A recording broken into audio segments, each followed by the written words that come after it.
مگر یہ میڈیا کے لوگ ان کو شرم نہیں آتی، اتنے بے شرم ہیں یہ لوگ کہ ایسے وقت میں بجائے لوگوں کو جوڑنے کے حسب روایت، حسب عادت اور اپنی منافقت اور اپنی خوشامد اور بلکہ جرنلزم کے نام پر دھبا ہیں یہ لوگ جو ایک مذہب کو اس سے جوڑ رہے ہیں۔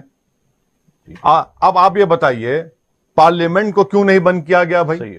13 مارچ کو منسٹری آف ہیلتھ کہتی ہے کہ یہ کووڈ جو ہے ہیلتھ کا نہیں ہے۔ پارلیمنٹ چلتا ہے، آپ مدھیہ پردیش میں آپ بی جے پی گورنمنٹ بناتی ہے، ہزاروں کی تعداد میں لوگ خوشیاں مناتے ہیں ان کے دفتر میں آ کے، اس میں آپ کی یاد نہیں آیا۔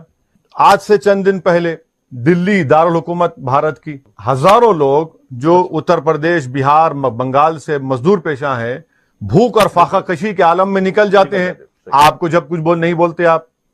اچھا بھارت بند 5-6 بجے ختم ہوا، روڈ پر نکل کر لوگ تھالیاں بجا رہے ہیں، بینڈ بجا رہے ہیں، جب آپ کو نظر نہیں آیا۔ ٹھیک ہے دلی میں ہوا، وہاں سے لوگ نکل کے ہم اسے انکار نہیں کر رہے، مگر اس کو پوری تبلیغی جماعت کو ذمہ دار کھڑا کر دیں گے۔ پھر کیا اٹلی میں فٹ بال میچ ہوا، فٹ بال میچ میں پھیل گیا پورا، اب بولیے کس کو ذمہ دار کھڑا کریں گے؟ یہ پینڈیمک ہے بھائی، ہم غم ہے ہمارے کو۔ یہ لوگ جا رہے ہیں بھائی، کس چیف منسٹر ٹیلی فون کر کے میرے کو بولے اسد بھائی میں بہت تکلیف میں ہوں، میرے کو معلوم نہیں تھا کہ 6 اموات ہوئی ہیں۔ بولے میں کیا ہوا صاحب بولیے، تو بولے اسد بھائی بہت بری نیوز ہے، اپنے تلنگانہ کے 6 لوگوں کا انتقال ہو گیا۔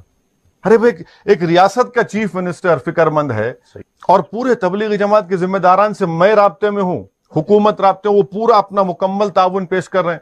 تو میں عوام سے اپیل کر رہا ہوں کہ اس کو جو بعض میڈیا کے لوگ اس کو اسلام سے جوڑ رہے ہیں وہ قابل مذمت ہے، کنڈیمنیبل ہے۔